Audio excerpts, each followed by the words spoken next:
It is the relative density of lines in different regions which is important. We draw the figure on the plane of paper, that is in 2 dimensions, but we live in 3 dimensions.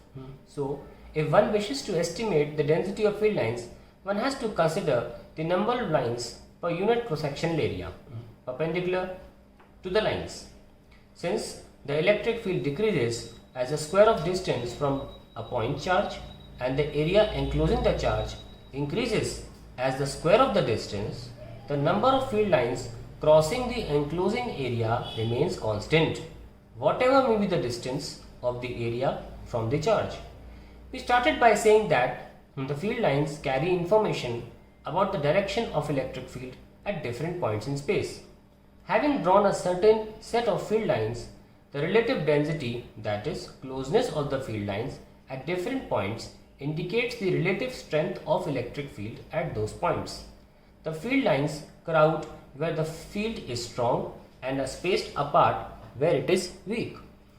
Figure 1.16 shows a set of field lines we can imagine two equal and small elements of areas placed at point R and S normal to the field lines there. The number of field lines in a picture cutting the area elements is proportional to the magnitude of field at these points.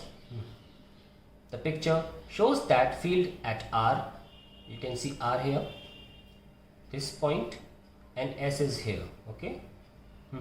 The picture shows that the field at R is stronger than at S.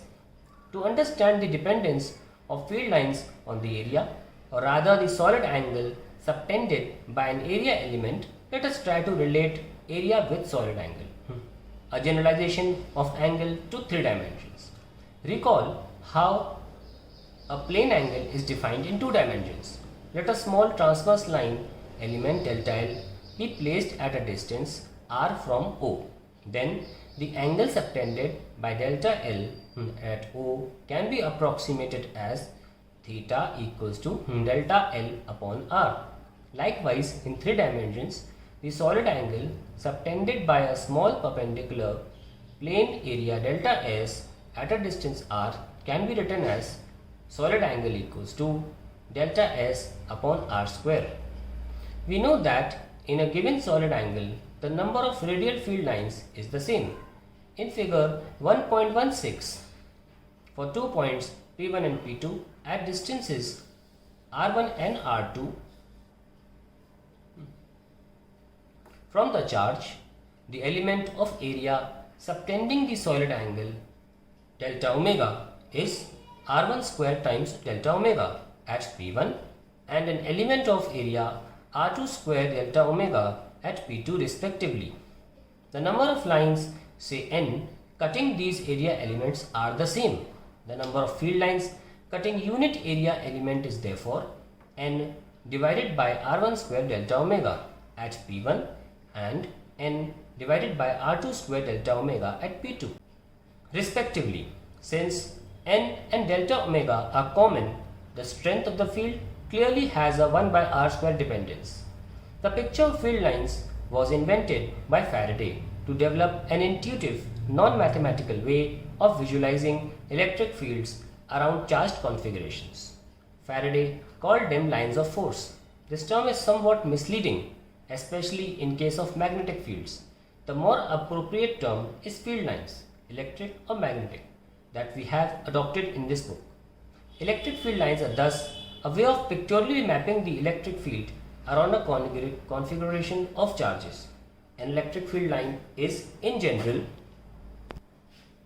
a curve drawn in such a way that the tangent to it at each point is in the direction of net field at that point.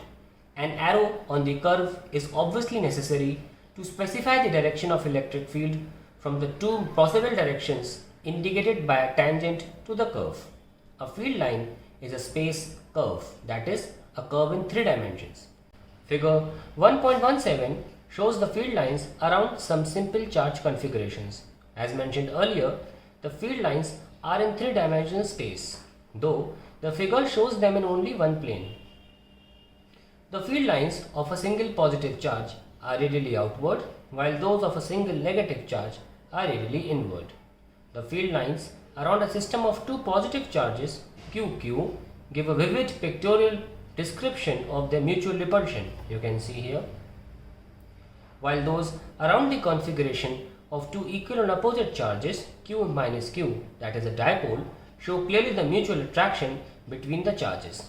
The field lines follow some important general properties. First, field lines start from positive charges and end at negative charges. If there is a single charge, they may start or end at infinity.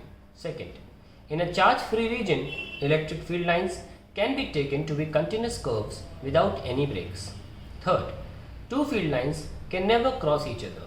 If they did, the field at the point of intersection will not have a unique direction, which is absurd.